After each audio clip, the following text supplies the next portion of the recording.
CPI ഭരിച്ചിരുന്ന പുതുക്കാട് പറപ്പൂക്കര സഹകരണ സംഘത്തിൽ നടന്ന തട്ടിപ്പിലും ED അന്വേഷണം വേണമെന്ന ആവശ്യം. നിക്ഷേപകരടക്കം കൊച്ചി ED ഓഫീസിലെത്തി പരാതി നൽകി. ഭരണസമിതി 5 കോടിയിലധികം രൂപ തട്ടിയെടുത്തുവെന്നും കള്ളപ്പണ ഇടപാട് നടന്നിട്ടുണ്ടെന്നും എന്നുമാണ് ആരോപണം.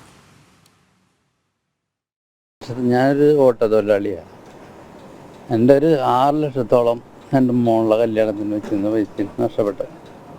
അതുപോലെ തന്നെ പല ഇതുകളും, അതായത് ഇപ്പോഴും മകളുടെ കല്യാണം കഴിഞ്ഞിട്ടുണ്ട്. ശരി പറയാൻ തന്നെ പറ്റാത്ത ഒരവസ്ഥയാണ്.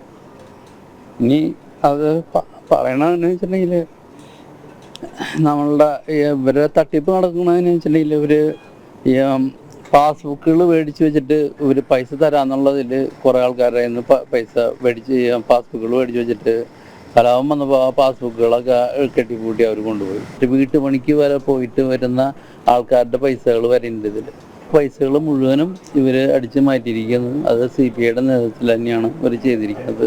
പ്രസന്നകുമാറിനെ പോലെ നിരവധി പേരാണ് മക്കളുടെ വിവാഹത്തിനും മറ്റാവശ്യങ്ങൾക്കുമായി തൃശൂരിലെ പുതുക്കാട് പറപ്പൂക്കരയിൽ പ്രവർത്തിച്ചിരുന്ന പട്ടികജാതി സഹകരണ സംഘത്തിൽ പണം നിക്ഷേപിച്ചിരുന്നത്.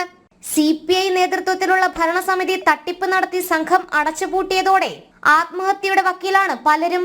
5 കോടിയിലധികം രൂപ പറപ്പൂക്കര സഹകരണ സംഘം ഭാരവാഹികൾ തട്ടിയെടുത്തുവെന്നാണ് നിക്ഷേപകരുടെ പരാതി. പോലീസിനെ ഉൾപ്പെടെ സമീപിച്ചുവെങ്കിലും നടപടി ഉണ്ടാകാഞ്ഞതിനെ തുടർന്ന് നിക്ഷേപകർക്കായി BJP സഹകരണ സെല്ലിന്റെ നേതൃത്വത്തിൽ എൻഫോഴ്സ്മെന്റ് ഡയറക്ടറേറ്റ് മുൻപാകെ പരാതി നൽകി.